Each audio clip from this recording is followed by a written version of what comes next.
welcome to Your Riding Success TV Train with Tash Tuesday. Today we have a question from Jane. What do I do if my horse bucks? Okay, so I have a demo horse, but she's not that great a demo horse, thank God, because she's not a big bucker.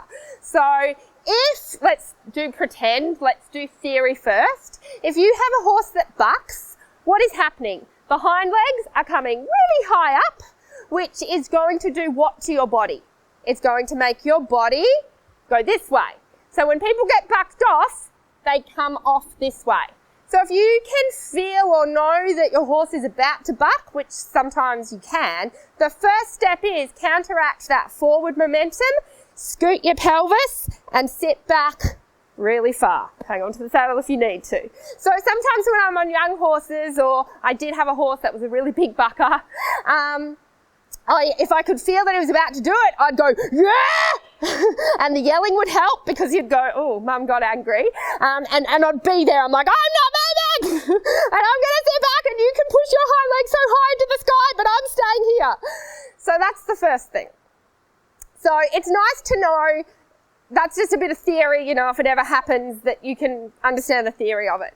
In reality, it's a little bit different. Now, most horses don't buck and become broncos.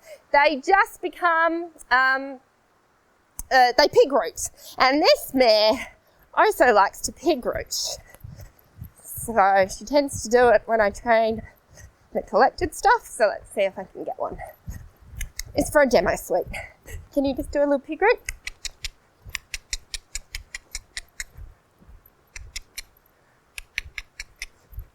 There we go.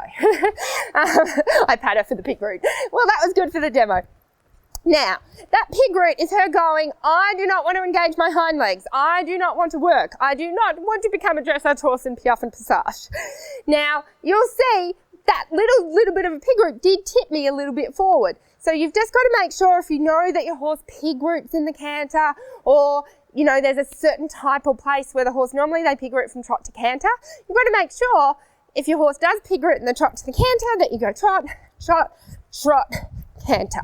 And you're prepared that if she went to go tip you forward, that you've centered yourself a little bit further back in case something's going to happen.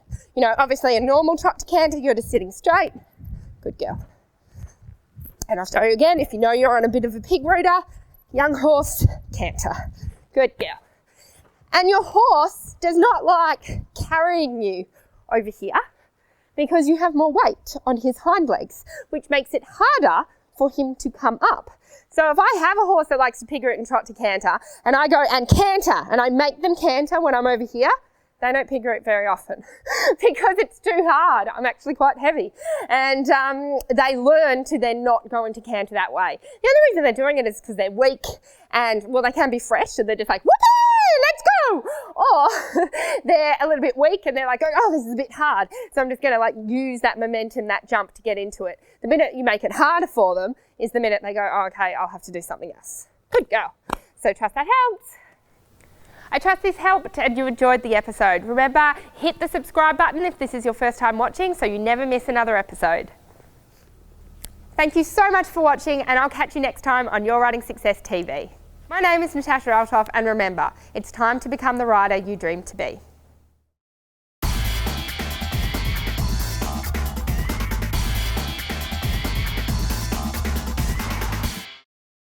Useful tips and if you want to share it with if you like this, share it.